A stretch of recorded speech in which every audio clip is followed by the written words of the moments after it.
Bro Jos, kawan-kawan kan masih belum awam nih, Mas apa?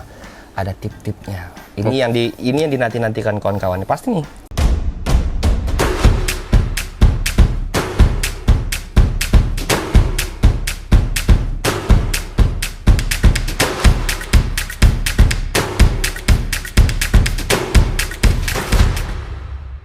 Kalau mancing snakehead itu umum, saya lihat. Jadi di Malaysia ikannya gede-gede loh. Ya, Brunei juga, Thailand. Kalau ngomong gede, jujur ya, kalau lihat Thailand sama Malaysia, wah, jauh. snakeheadnya gila. Iya, jauh Tapi dari Indonesia kita, ya. punya ciri khas satu ikan peluru tadi, tempat lain nggak ada. Iya. Tapi kalau yang lainnya, wah, jangan dilawan lah pokoknya. Nah, kalau khusus tapa, ini nggak banyak literatur yang bahas masalah ini dalam teknik casting. Nah, sampai pada satu hari saya nonton videonya Pak Wong. Dia mancing tapa dengan teknik casting. Dan di situ ada gambaran. Itu salah satu referensi yang saya pakai. Karena ada satu prinsip ya. Lain lubuk, lain ikan. Lain ikan. Bisa aja ikannya sama tapi karakternya beda karena tempat itu pengaruh. Dari faktor air juga. Betul. Karakter tempat kita ini saya balik lagi ke masa awal eksplorasi tapa. Dulu waktu di Sentarum itu banyak tapa, tapi saya nggak pernah dapat ikan tapa di sana. Kok bisa? Karena saya nggak ngerti mancingnya. Oh, itu waktu masih belum ini ya? Nah, belum ngerti. Belum ngerti ya sama sekali. Karena waktu di Sentarum, kita hampir 90% itu snakehead. Snakehead semua. Dari jenis apapun di situ. Mau itu. Keduanya ikan piam ya, jelawat pipi merah, Iya, dan jelawat ikan-ikan pipi merah. lainnya. Nah, ikan relatif gampang dipancing karena apa? Pakai lure apapun reaktif ya. Cuman orang kampung kan sering najur ya, kayak masang perangkap. Itu selalu dapat tapa gede-gede. Cuman kok kami nggak pernah dapat? Itu pertanyaannya. Akhirnya saya konsultasi sama orang kampung. Pak, ini ikannya banyak nggak di danau? Banyak bang katanya kan. Oh, kami nggak pernah dapat ya? Ya karena kita nanya orang kampung, ya kan nggak casting. Jadi dalam konteks Dia najur. mancing dengan umpan palsu, dia nggak akan bisa ngasih tahu, nggak bisa jelasin. Tapi sebagai angler, kita wajib berpikir, analitis. Ya. Nah, itu kan satu tantangan ya. Ini tempat banyak ikan tapahnya. Kami berapa kali trip, mungkin berpuluh-puluh kali trip, kok nggak pernah dapat. Ikannya ada. Kenapa? Apa yang salah gitu kan? Nah, dari situ menganalisa. Ya, kan? Akhirnya saya mempelajari namanya ilmu morfologi sama habitnya ikan. Habitnya ikan kita pelajarin, morfologi itu penting. Ini kan biologi ya. Dari bentuk ikan, kita akan tahu kebiasaannya. Jenis ikan ini gimana cara dia berburu, dia suka di mana, timing dia suka makannya seperti apa, dietnya apa, diet itu makanan yang biasanya mereka makan. Nah, kalau snakehead kita semua tahu dia reaktif sama top water. Ya, pakai froggy. Dia cenderung menjadi pemburu ngejar. Terus pada saya tapah ini agak beda. Orang luar negeri itu bilang elusive predator. Predator nggak gampang dipancing. Kalau ikannya banyak, kita nggak pernah dapat atau persentasenya dapatnya kecil, pasti ada yang salah dengan teknik kita. Kita ngomong di teknik casting ya. Nah, kalau pada saat itu kita harus berpikir. Saya itu berpikir keras sampai saya itu beli tapah dari nelayan, saya piara. Taruh di akuarium. Saya pelajari. Kalau siang dia suka sembunyi di bawah struktur. Siang. Kalau malam dia keliling. Ya. Berarti dia nokturnal. Nah, betul. Tepat. Dia nokturnal dan dia nggak suka cahaya. Dia nggak suka. Jadi kalau siang dia itu suka di tempat yang dalam. Artinya ini kan clue-nya udah muncul nih. Kalau mau mancing satu spesies ikan yang kita pengen target, kita harus mengenali karakter ikan ini dong. Iya, Jadi betul. kita bisa nyarinya di mana. Nah, Betul. itu ilmunya. Artinya ini literasi ini nggak akan dapat di mana-mana. Selain dari pengalaman orang, karena pengalamannya kita anggap sebagai masukan, tapi kita menganalisa dari apa yang kita hadapin di situ. Terus karakter air di tempat kita rata-rata air tanin kan, air hitam. Air hitam. Kalau dibilang air gelap ya. Iya. Visibility jelek. Oke. Nah, terus ikan tapa ini jenis catfish. Catfish itu punya karakter, mereka tuh mengandalkan penciuman dan getaran dari kumisnya. Kumis. Nah, catfish ini hampir rata, hampir kebanyakan itu nokturnal, aktif di malam hari. Dan mereka itu ambush. Kalau tapak ada yang scavenger, ya kayak baung. Scavenger tuh dia suka makan bangkai atau sisa-sisa makanan yang di dasar. Khusus tapak, ini bener-bener karnivor. Dari giginya saya lihat. Terus dia berburu dengan menyergap. Karena saya udah memperhatikan cara dia makan. Jadi di akuarium taruh ikan makanannya, ikan hidup ya. Waktu taruh ikan mati dia nggak reaktif. Dia nggak terlalu tertarik. Tapi kalau Pada saat dikasih ikan hidup, tapi dia nggak langsung nyerang. Dia deketin dulu. Deket, udah masuk jarak serang, langsung disedot. Nah, ngasih makannya siang dengan malam beda.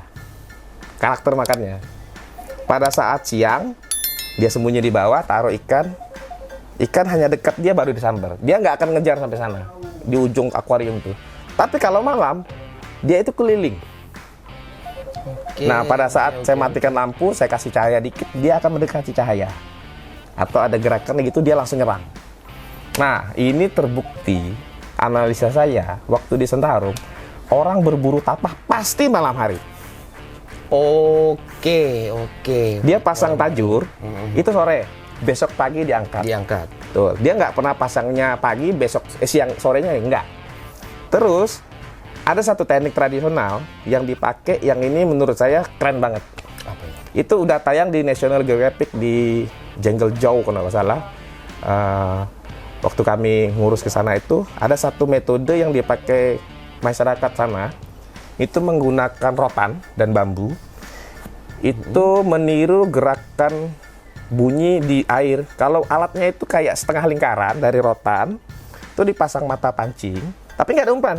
Dipasang bambu panjang, dililitin tali, terus dimainkan di atas perahu. Jadi ujungnya itu kena permukaan itu kayak, tahu nggak alat pengocok telur itu yang manual? Oh iya.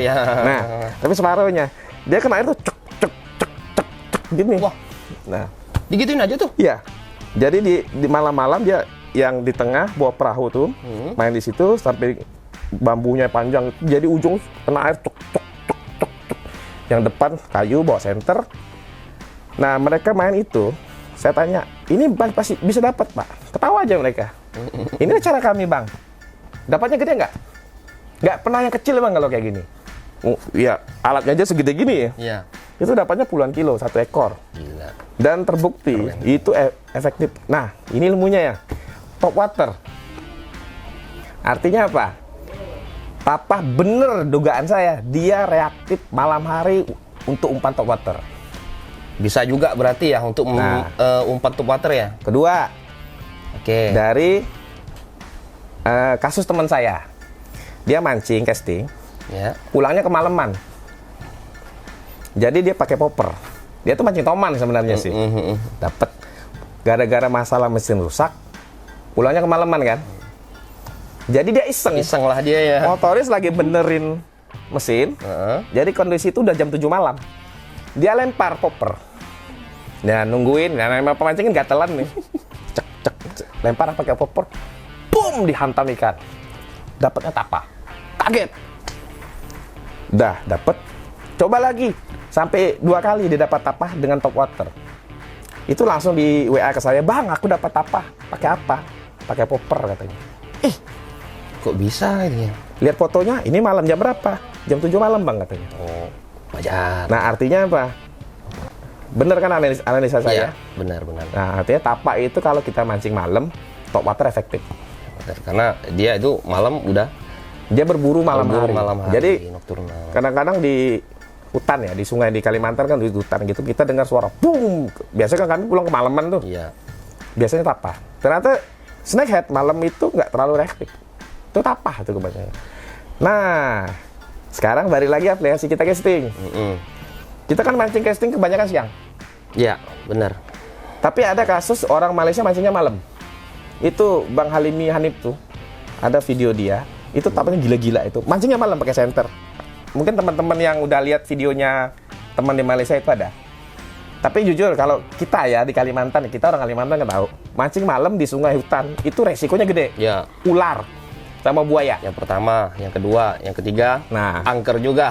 banyak jinnya, banyak gangguan lah, gangguan gaib. Nah, jadi kalau untuk opsi mancing casting malam, saya sendiri nggak pernah mau coba.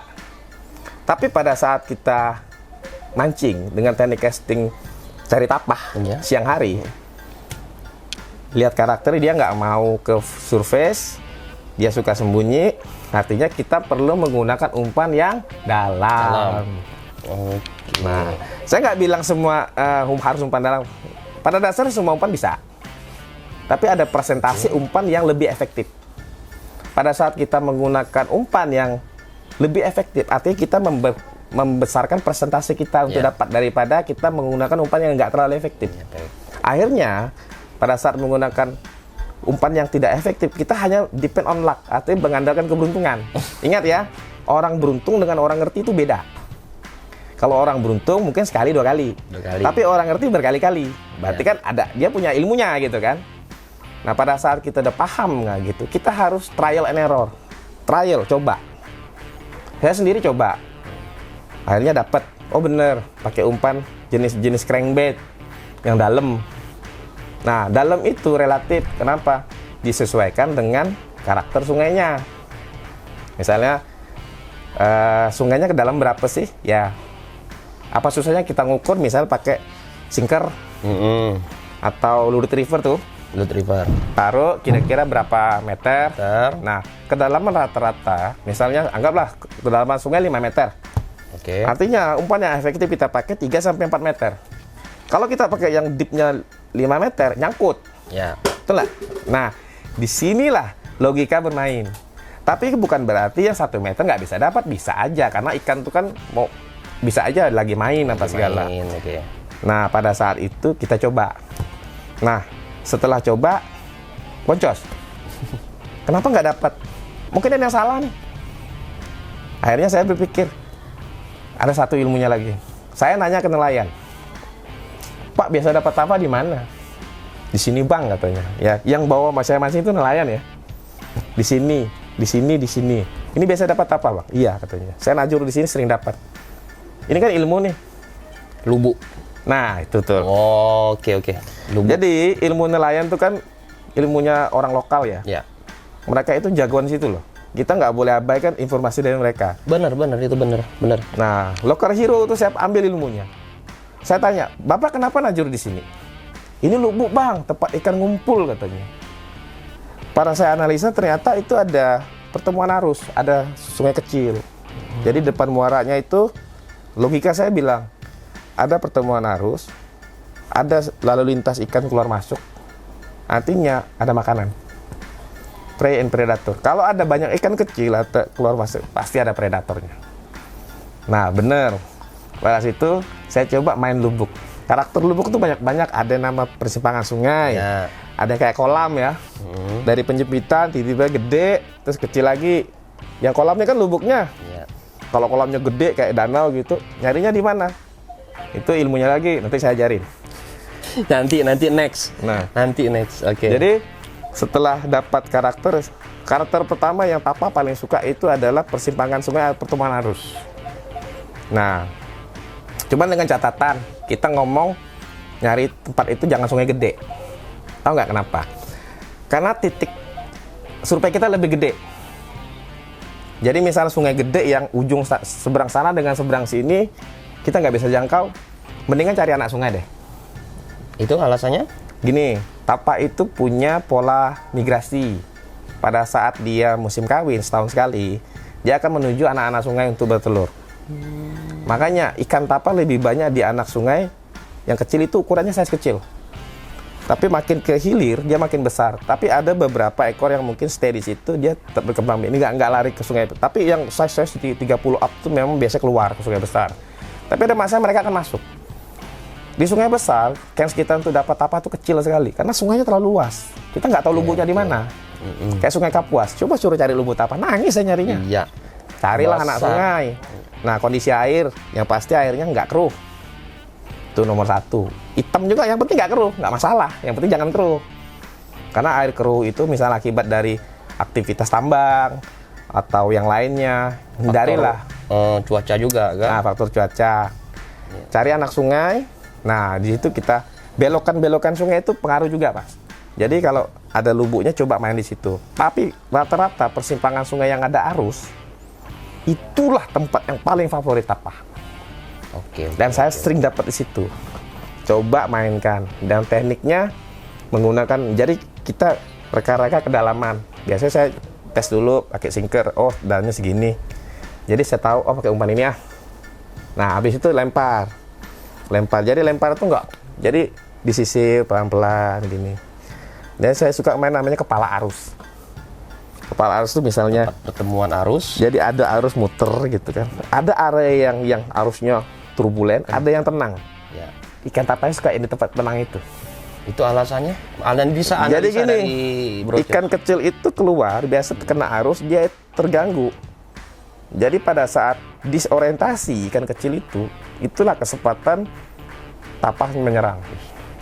Nah di situ karena saya pernah lihat tapah itu nyerang pada saat gerombolan ikan kecil itu terkena arus. Pada saat dia mencari tempat yang aman, ternyata di situ tapah udah nunggu. Dan saya buktikan, saya lempar. Sekali jatuh, tarik pelan, dung, kena. Nah, di situ saya udah ilmu dapat nih kan. Jadi uji di lapangan berhasil. Itu udah poin. Ya. Nah, kedua saya ketemu lubuk yang membesar tadi itu.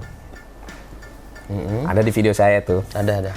Itu lubuknya besar, dalam. Bisa jadi di tengah. Tapi kalau dia cari makan, dia nggak di tengah. Dia di ujung yang sempit itu. Penyempitan arus. Jadi dia nunggu, misal arusnya ke sini ya. Dia tuh nunggu kepalanya di sini pasti nih. Nunggu di situ. Jadi pada saat penyempitan dia tuh nunggu kayak di pintu. Ya. Karena kalau penyempitan ikan lewat di situ, jadi area serangan dia tuh lebih kecil daripada di tempat yang besar.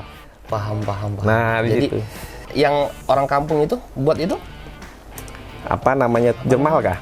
Nah, seperti Jerman itu kan menyempit itu ya? Ya, itu prinsipnya seperti itu. Oke. Tapi ini faktor alam kan. Nah, pada saat penyempitan itu seperti menggiring ikan. Iya. Menggiring ikan supaya dia menuju titik itu. Dan predator itu pintar. Mereka cari makan di tempat yang gampang dapat makanan. Iya. Disitulah dia. Nah, setelah itu kita biasa cari struktur misalnya pohon tumbang. Itu umum. Hampir semua ikan suka pohon tumbang. Jadi shelter karena pada saat ada pohon tumbang, ranting-ranting itu ikan kecil banyak, anak-anak ikan. Nah, mereka biasa berburu di situ juga. Itu all species lah. All species. Nah, di situ. Jadi kalau tapah itu kuncinya sabar pertama. Karena nggak gampang. Menggoda dia tuh nggak gampang. Iya, benar. Kadang-kadang kalau misalnya saya pernah bawa tamu ya dari Malaysia, dia tuh angler jagoan lah. Oke. Terutama Toman. Spesialis Dia datang Toman. ke sini cuman pengen cari tapah. Dan saya pesan sama dia, siap boncos nggak? Saya bilang gitu. Kenapa katanya kan? Karena nggak gampang saya bilang gitu. Tapi saya kasih contoh dulu. Terus ya kita nggak mau menggurui orang ya. Artinya dia pasti nanya, ini gimana? Di sini saya kasih tahu. Tapi kadang-kadang orang tuh susah merubah kebiasaan. Gini, kalau teman-teman mancing Toman hampir semua ngerti lah. Pakai bassbed, maju. Nah, kalau mancing tapah ritmenya langsung berubah. Lempar pelan, narik sekali-sekali tarik atau misalnya kena nyangkut, biarin dulu. Dan merubah ini nggak gampang. Dan orang itu biasanya kalau udah lempar sud, dia nggak nyadar kadang ikan tuh ngikut, tapi nggak jadi nyerang.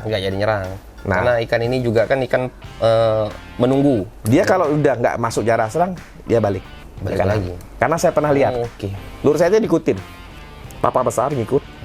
Tapi karena mau cash lagi nih kan, ikan tuh ngeliat balik lagi, langsung tuh darah berdesir, gede. Udah, habis itu dia balik lagi ke biasa di situ ada ya, balik lagi, lempar lagi pelan-pelan, tek jatuhin, tenggelam, lari, langsung kena. Nah di situ kalau kita biasa mancing gaya Toman, lempar nggak ada, pindah kan, Nah, tapa nggak bisa gitu, bro. Oke. Ih, sangat bermanfaat sekali nih ilmu dari Bro Cos nih. Bener-bener. Kalau kawan-kawan nggak dengar dari awal sampai akhir rugi. Makanya video ini jangan di skip. Oke? Lanjut lagi. Oke. Jadi passion atau kesabaran tadi kunci utama penggunaan tackle atau peralatan dari pancing sampai lure ya yang tepat.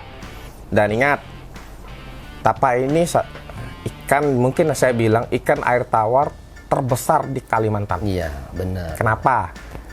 Dari banyak spesies ikan, hanya tapa yang bisa bobotnya itu paling besar. Sampai ratusan kilo juga ada kan? Kalau hampir mendekati 100, kalau di atas 50 itu udah sering. Di atas 50 kilo udah sering. Udah biasa. Kalau saya pernah lihat 115 kilo, itu di Sentarum. Tapi nggak dipancing, nelayan dapat. Jadi kalau dibuka mulutnya itu anak-anak apa? Anak bayi masuk. Bukan anak bayi, anak SD. Itu jongkok masuk di mulutnya tuh. Gila mulutnya. Nah, di situ artinya apa? Mancing tapa dengan piranti ringan nggak direkomendasikan. Karena Anda nggak akan pernah tahu ukuran tapa berapa yang makan pancing Anda. Ngomong-ngomong nih, masalah spek nih. Jadi spek untuk mancing tapa yang ideal tuh yang bagaimana, Bro Jos? Kalau spek ini relatif sih, cuman saya nggak rekomendasikan untuk WL ya, atau yang terlalu ringan, karena kita nggak tahu ukuran tapa di sungai itu yang bakal makan umpan kita tuh seberapa. Mengingat ukuran tapa itu kan bisa gede banget. Merekomendasikan lah, misalnya kita pakai joran PE 3 atau 4, ya minimal PE 2 lah. Kalau untuk spek-spek seperti itu 20 LB, sesuaikan dengan tali lah. Kalau biasa kita patokan untuk spek tackle itu kan tackle balance ya. Jadi joran itu sebagai patokan utama dan tali akan menyesuaikan dengan spek joran. Nah kalau lure itu sesuaikan dengan spek lah juga. Jadi kawan-kawan yang pengen mancing tapa, silakan menggunakan tackle-nya, tapi saya nggak rekomendasikan pakai ultralight.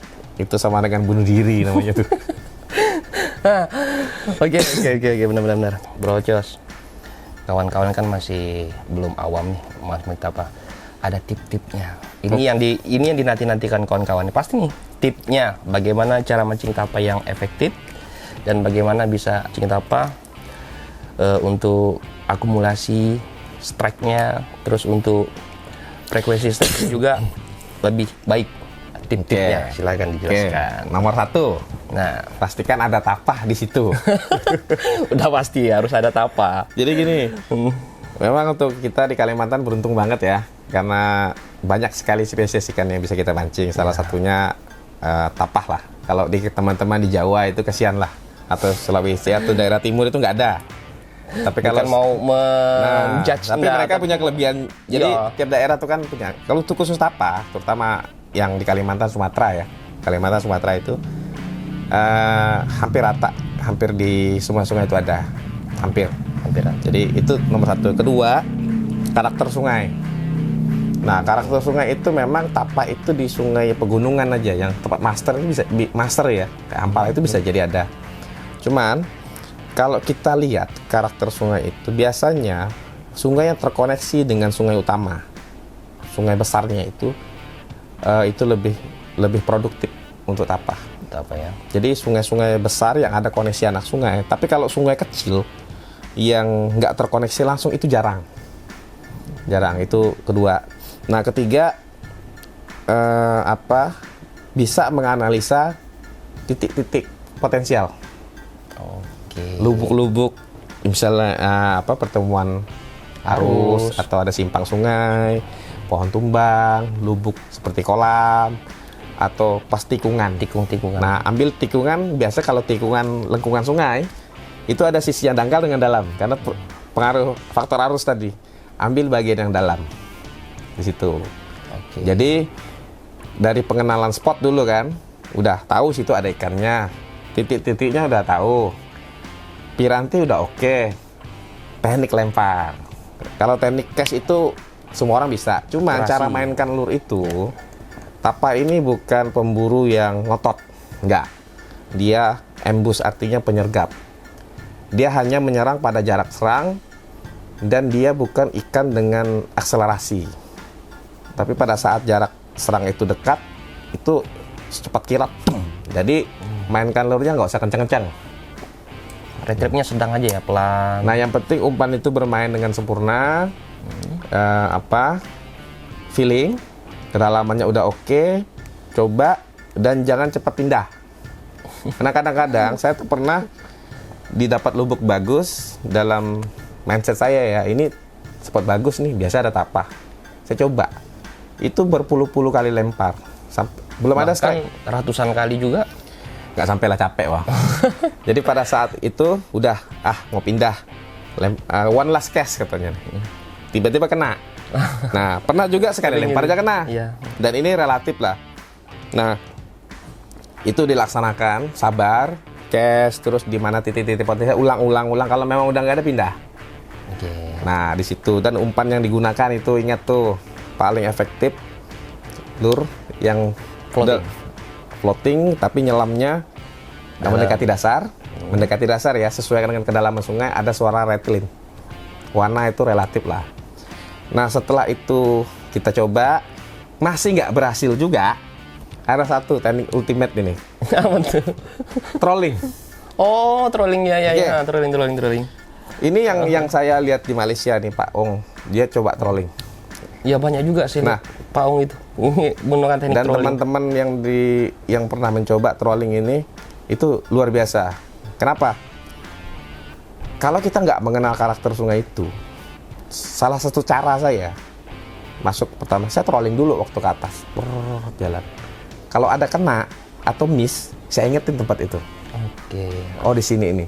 Dan misalnya tempat itu bagus, saya udah feeling nih, Dan itu udah saya buktikan. Jadi saya pernah ada trip dengan teman-teman yang masih baru ya. Artinya saya itu sebenarnya edukasi. Tapi saya tidak mengajarkan trolling ke mereka. Saya suruh casting. Langkah pertama yang saya buat adalah saya suruh mereka mancing dulu. Sesuka mereka. Saya di belakang duduk manis. Nah, pada saat mereka cast dengan umpan yang saya rekomendasikan, waktu itu saya cuma kasih tahu, jangan pernah pakai top water. Karena ini mancing siang. Karena mereka ini kan pemancing snakehead. Iya. Saya ingin merubah kebiasaan mereka. Nggak ada lure top water, buzzbait, jamprok, popor, apa nggak ada. Semuanya lure nyelam. Harus ya, jadi komen Wajib, apa kalau saya itu wajibkan. harus. Saya ingin memperbesar persentase mereka dapat. Nah, pada saat itu mereka nurut. Terus kita kan main di sungai kecil ya, agak kecil ya. Mungkin lebarnya sekitar 7-5 meter lah gitu. Nah, terus saya suruh cast di tempat-tempat yang efektif. Misalnya ada satu tempat cast di sini. Nah, di situ saya perhatikan mana kesalahan mereka apa sih. Jadi pada saat saya biarkan, ini belum dapat ya. Oke, jangan cast di situ. Jangan cast ke pinggir. Coba castnya ke tengah. Itu sungai kecil, di tengah nggak masalah, saya bilang gitu. Tepinya dangkal, kenapa? Tapi nggak suka tempat dangkal. Karena kebiasaan snakehead tadi itu nggak berubah. Nah, pada saat itu saya biarin dulu. Setelah mereka udah berapa jam coba, nggak ada sambaran, saya berhenti, kasih tahu kesalahan kalian di sini. Coba pakai cara ini. Jangan lupa sebenarnya. Coba dengarkan. Kalian mau dapat nggak? Ya bang, kata. Ya mereka ini belum pernah dapat apa nih. Ya bang, ikut. Lempar di tengah. Gantian. Karena kan kita bertiga tuh. Udah coba lempar gitu. Misalnya ada spot bagus, berhenti, saya kasih tahu motoris. Coba lempar situ. Nah, udah itu masih nggak dapet ya. Ternyata saya perhatikan cara dia mainkan umpan yang masih terlalu kencang. Iya. Nah, pada saat itu saya break, istirahat. Coba jangan terlalu kencang. Akhirnya mereka, bang, coba abang yang coba, katanya. Aku senyum nih kan, karena aku tahu tempat aku berhenti di depan itu udah lumpuk. Iya. Nah, pada saat itu, oke, gantian ya, sebenarnya gitu. Hanya satu lemparan. Pas ada kanal ya, kecil sungai di depannya, saya cuma satu lempar, jatuh, boom, langsung strike. Ini ikannya, saya bilang gitu. Mereka gini, aduh gila nih katanya kan. Gila katanya, baru sekali lempar langsung dapat bang katanya. Ya udah, bilang gitu. Coba lagi, coba, teman dapat. Nah, akhirnya udah ngerti kan? Tapi satu teman masih belum dapat. Jadi saya kasihan. Kita kan ngikutin arus tuh drifting, nggak hidup mesin apa segala. Sampai ke hilir, saya tuh pengen mereka dapat. Jadi proudnya sendiri ya, kebahagiaan sendiri, bangga teman-teman bisa dapat karena mereka belum pernah dapat. Nah, salah satu teman dapat, satunya belum. Oke, saya bilang gitu. Ini teknik yang paling gampang saya bilang gitu. Apa bang? Trolling. Kenapa bang? Ini sungai kecil. Kemungkinan kalian pasti dapat saya bilang. Karena bagian dalamnya itu di tengah. Ya, betul. Ya kan? Nah, nanti saya ajarin ilmunya juga. Saya jelasin kenapa mudah dapat. Oke, kita coba bang. Kalian trolling pakai umpan ini. Coba, udah pegang, geraknya nggak usah kencang saya bilang. Kalau sangkut nggak terlalu repot gitu kan. Nah, pada saat kena ikan, tambah geraknya. Udah ke trolling. Pegang joran, udah jalan. Aku pas lihat udah lewat lubuk gitu, saya bilang hati-hati. Aku bilang zona berbahaya, saya bilang gitu kan. Bener, nggak lama, tuh strike, wow, dapat. Nah, dapat di situ. Coba lagi, turun, naik lagi kan.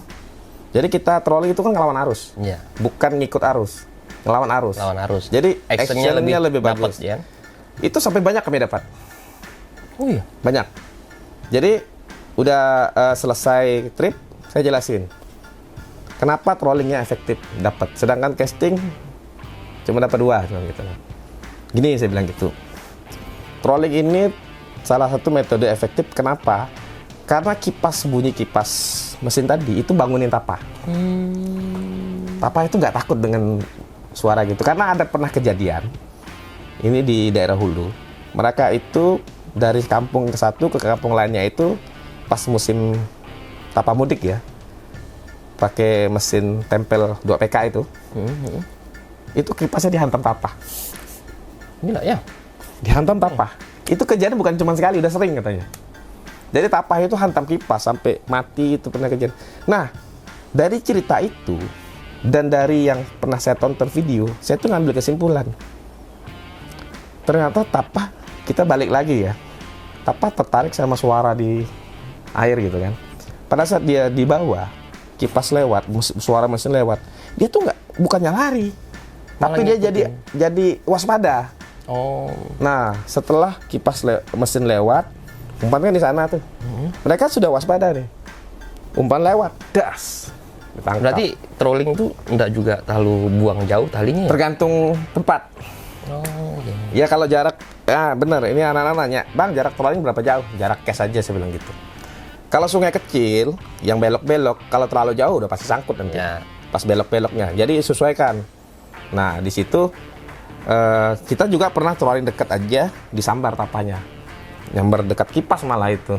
Dari sini kan saya udah tahu tapa nggak takut sama suara kipas. Ada ilmu lagi. Nah, di situ malah saya bilang itu pernah kejadian lubuk besar ya. Saya suruh motoris, bang bolak-balik hidupin mesin kencang-kencang. Brung balik. Malah disambar ya. Habis itu baru kita casting. Dapat. Di situ karena saya udah tahu dengan gitu kita bangunin ikan. Nah, kalau untuk mancing ikan lain, mungkin ikannya kabur. Ya. Tapa malah enggak. Di situ. Aneh ya malah Aneh memang. kebalikannya ya. Itu udah kebukti.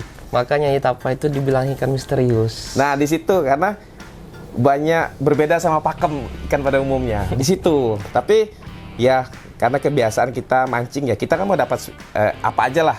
Misalnya casting, ya. Kalau teknik saya sih di sungai kecil saya suka drifting. Berhanyut sambil casting. Ya. Nah, ngikutin arus.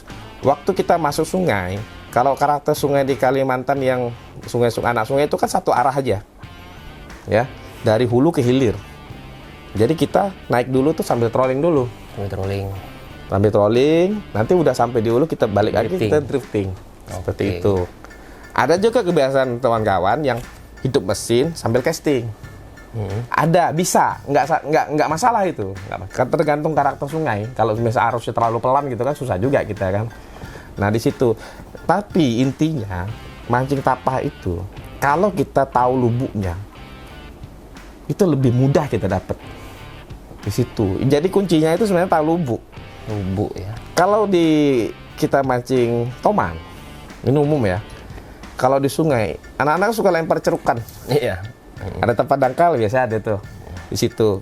Ya karakter snakehead. Tapi nggak bisa dipakai di tapa, nggak bisa. Berlawanan. Kita cari tempat dalam malah. Harus cepat dalam. Jadi kalau misalnya Anda pemancing snakehead yang udah paham masalah snakehead, saya nggak perlu jelasin lah, rata-rata orang ngerti lah. Terus Anda mancing tapa, pakai teknik Anda dengan snakehead, saya yakin boncos. Boleh dipastikan boncos. Karena saya pernah bawa tamu dari Malaysia, pemancing yang mencari apa tadi, ya dia nggak bisa ngerubah gaya dia mancing, terlalu cepat. Ya sebenarnya kita sebagai guide ngasih tahu, tapi dia memang susah. Akhirnya pada saat hari pertama boncos, hari kedua, hari ketiga saya kasih, kamu mau dengar omongan saya nggak? Saya bilang gitu. Kenapa? Jangan pakai teknik seperti itu, saya bilang gitu. Pakai teknik yang saya ajarkan, sama gitu. Akhirnya dia ngikut, dapat juga ya. Dapat akhirnya. Nah di situ memang susah merubah kebiasaan orang. Makanya banyak orang yang gagal itu karena jangankan orang luar ya, anak Pontianak Ya, aja anak banyak yang juga. gagal. Belum tentu juga sih Egleng-Egleng di sini juga ada banyak pernah dapat apa, belum tentu juga sih. Banyak yang belum pernah dapat atau mungkin hanya dapat sekali, 2 kali. Nah di situ karena mungkin dengan teknik trolling kebanyakan lah ya, kawan-kawan banyak dapat trolling apa segala. Memang itu paling gampang sih. Paling gampang. Jadi itu tips dari saya, kalau memang mau mancing tapa, kalau memang bingung dengan karakter lubu, trolling aja, gampang kok. Gampang. Nah, di situ. Tapi memang ya ada kemarin si Jaki juga bilang tuh kan, ikan ini, ikan tapa ini benar-benar ikan walaupun banyak di Kalimantan tapi susah Digoda atau susah didapat katanya. Nah, berarti ini kan kita ada ilmu nih, ada ilmu dari master tapahnya langsung kan. Nah, kita boleh coba lagi nih dari Jaki. Kalau misalkan kamu nanti mancing tapa, harus wajib tonton untuk Jaki ya. Terus saya mau kasih tahu soal season juga. Mancing tapa yang bagus tuh sebenarnya tuh memang sih hampir rata ya di musim kemarau ya. Debit air nggak terlalu tinggi, tapi terlalu kering juga nggak bagus. Jadi tapa besar tuh biasanya lari ke sungai gede. Nah, paling bagus mancing tapa itu awal musim kemarau. Jadi misalnya musim kemarau. surut awal kata orang. Surut awal itu paling bagus. Nah, terus ada satu season namanya tapah mudik gitu. Dia itu pasti bertelur ke hulu sungai atau sungai-sungai kecil, danau. Nah, mereka tuh biasa ngumpul dulu di depan muara itu. Karena saya pernah casting cuma 4 jam, saya dapat 37 ekor. Gila. 4 jam casting hanya di depan muara sungai. Itu nggak sengaja. Ini cerita di Sungai Ambawang sih waktu itu. Zaman dulu Pas mau casting kerandang sih, casting kerandang.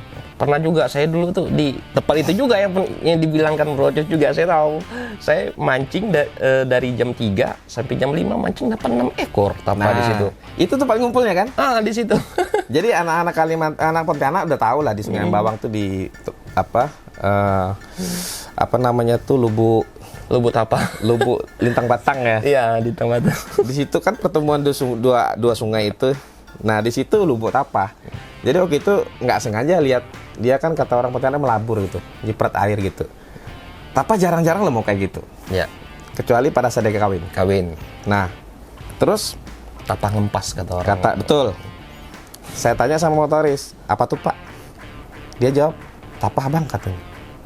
Aku bilang, benarkah? Belida suka kayak gitu juga kan?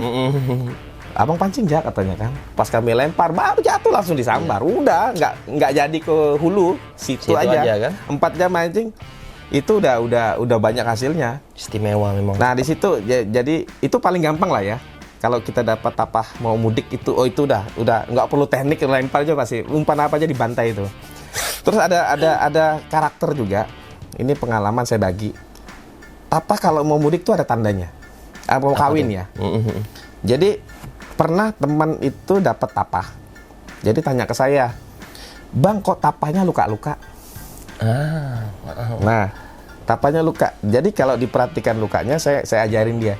Coba lihat lukanya. Lukanya itu kayak kena gigi, tapi bentuknya melengkung. Nah, jadi saya kasih tahu, tapah kalau mau kawin dia tuh pasang itu saling gigit. Oh gitu ya. Saling gigit, tapi gigitnya itu bukan gigit membunuh ya, gigit merangsang. Gigit mesra lah. Nah, cuman masih bukan luka. Jadi pada saat dapat tapah yang luka ini, saya yakin coba pencet perutnya, keluar telur. Betina itu ya berarti? Nah, yang betinanya. Kalau yang jantan tuh keluar cairan ya. Ini tapa mau kawin nih. Kalau kamu dapat satu di situ, pancing lagi biasa ada pasangannya. Oke. Jadi itu udah kejadian. Kita coba dapat satu, lempar lagi masih ada tuh saya bilang gitu. Dapat satunya lagi. Kalau lubuk besar itu ngumpul kayak orgi. Nah, di Jadinya situ. Partinya di situ. Nah, Ya. kalau di Kalimantan di hulu ya, kita sering lihat postingan orang kampung ya di Facebook tuh yang tapahnya sampai banyak. Itu nggak dipancing, itu cuman kata orang ditetak katanya tuh, kepalanya tuh, dipukul pakai parang itu. Payah. Karena dia udah mau masuk sungai-sungai kecil, dia tuh cuman masuk kayak parit lah aku bilang gitu. Mereka rame bertelur. Nah di situ. Tapi kalau itu untuk cari tapas seperti itu udah nggak ada seninya, udah nggak ada seninya. Itu Ya, memang udah musim memang mereka kawin. Tapi kalau orang bilang mancing tapa, tunggu musim tapa, itu asumsinya sebenarnya karena dia mau kawin. Intinya Lebih gampang. betul karena banyak. Kenapa? Tapi kalau mancing tapa itu sebenarnya kapan aja bisa. Ya di air surut, air pasang memang chance-nya lebih besar pada saat air agak surut. Kenapa? Karena distribusikannya terpusat hanya di Satu titik. situ aja. Ya. Jadi nggak nyebar kemana-mana. Bayangin di sungai yang batas sungai udah nggak ada, air meluber sampai ke hutan, mau mancing kemana gitu kan? Iya. Kalau udah air tinggi seperti itu pun ya kemungkinan besar untuk mendapatkan frekuensi strike juga Betul. paling sedikit itu. Oh iya, saya mau tanya nih kan tipikal tapah juga nih kan ada yang tipikal yang lebih gampang dipancing itu yang untuk tipikal di air yang berwarna coklat atau air yang berwarna hitam. Semakin bagus clarity-nya, itu semakin gampang dipancing. Artinya visibility-nya terang apa segala. Jadi umpan kita, karena kita casting itu kita menggunakan barang mati ya. Nah, ikan itu mendeteksi umpan selain dari penglihatan, dari getaran. Kita nggak punya namanya bau. Kecuali kita pakai umpan beneran. Nah, jadi kita menggunakan barang mati yang kita bikin seolah-olah hidup. Oke. Nah, dari gerakannya atau getarannya di situ, ikan melihat ada pergerakan, ada bentuk, dan ikan kan nggak punya tangan, dia pakai mulut aja. Pakai mulut. Ditangkap. Kalau masalah itu makanan atau bukan, nggak usah nanti, yang penting ditangkap dulu kan. Tangkap dulu. Nah, sebenarnya ikan juga nggak bodoh. Itu ada namanya teori cat basah, saya bilang itu. Maksudnya tuh? Jadi kalau kita lihat bangku, ada tulisan awas cat masih basah. Iya. Kita tahu ada keterangan cat masih basah. Tapi Tapi masih juga kita pegang kan? kita pegang. Atau ban bocor. Ban kita gembos kata orang bocor, kempes. Masih dipencet kan? Padahal udah tahu bocor. Ikan juga kayak gitu. Teori penasarannya juga. Nah, ada satu ilmu yang saya pelajari dari seorang ahli. Itu ownernya Megabass. Yuki Ito. Gitu.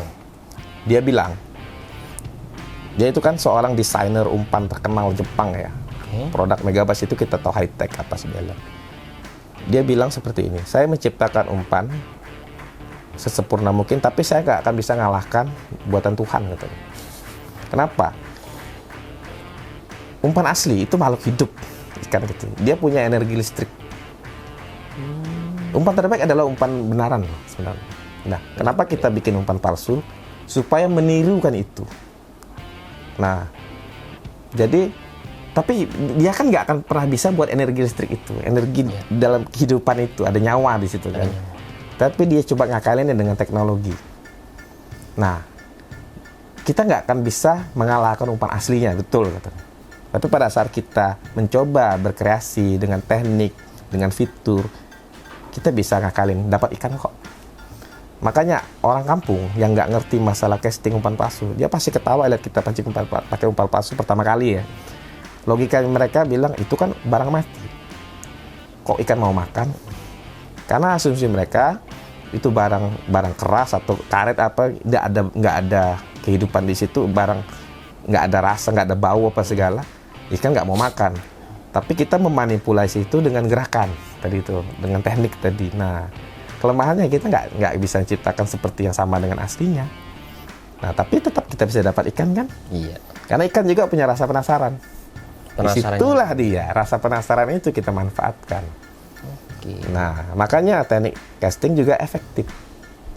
Nggak akan pernah nggak dapat ikan, selalu dapat kok. Selama ada ikannya, timingnya pas, umpannya tepat, selalu dapat. Dan teknik casting hanya untuk ikan predator sih. Kenapa? Karena dia karnivor. Ya, kita kan menirukan umpan ya, umpan ikan-ikan kecil apa segala. Yang makan pasti ikan yang lebih gede atau predatornya. Nah, disitulah filosofi dari casting itu. Oke. Dari cerita Lauri Rapala juga gimana dia melihat ikan minnow itu dimakan pike, ikan mau mati, dan menciptakan umpan palsu yang menirukan ikan sakit gitu kan actionnya. Di situ ada filosofinya juga. Nah, jadi semua itu berawal dari percobaan juga sih. Tapi semuanya belajar dari alam. Karena ikan yang paling gampang ditangkap adalah ikan yang misalnya sakit, terluka, itu filosofinya. Makanya saya pesankan teman-teman yang mau mancing dengan action permainan lure yang lambat, itu lebih memudahkan nangkap umpan kita daripada yang cepat. Gitu. Banyak sekali ilmu yang didapat dari Bro Cus ini, bener kawan-kawan. Saya jujur aja sih, sampai terkagum-kagum juga sama apa yang dijelaskan sama beliau. Pengalaman kita makin lama makin juga ibaratnya makan banyak asam garam lah ya, kan? Betul, bisa mengimplementasikan ke kawan-kawan, juga bisa berbagi kepada kawan-kawan. Itu benar-benar satu kebanggaan. Saya juga di dunia casting juga nggak lama-lama amat juga, tapi benar-benar dengan video ini kalian rugi kalau misalnya nggak nonton. Kalian rugi karena video ini akan sangat banyak mengedukasi kawan-kawan yang walaupun yang sudah lama casting, juga yang baru-baru memulai di dunia casting. Video ini sangat-sangat bermanfaat sekali. Oke.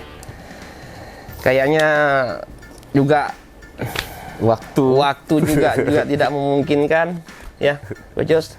Bro, terima kasih banyak ya. Oke, Terima kasih banyak udah banyak memberikan ilmu kepada kawan-kawan dan pada saya juga terutamanya.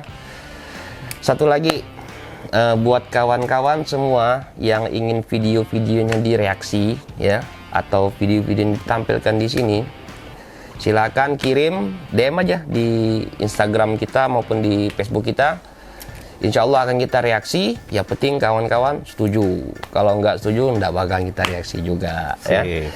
Namun di sini kita tegaskan lagi di Funbonity TV, kita akan terus melakukan edukasi-edukasi dan kita akan mendatangkan semua bintang-bintang tamu seperti master-master casting, pemancing dasaran, pemancing udang, pecinta lingkungan dan lain-lainnya, supaya agar acara ini bisa mengedukasi kawan-kawan, bisa memberi manfaat bagi kawan-kawan semua yang tetap berada dimanapun lah pokoknya ya. Oke, cukup sekian dan terima kasih. Sampai ketemu di Funbonity Channel. Wassalamualaikum warahmatullahi wabarakatuh.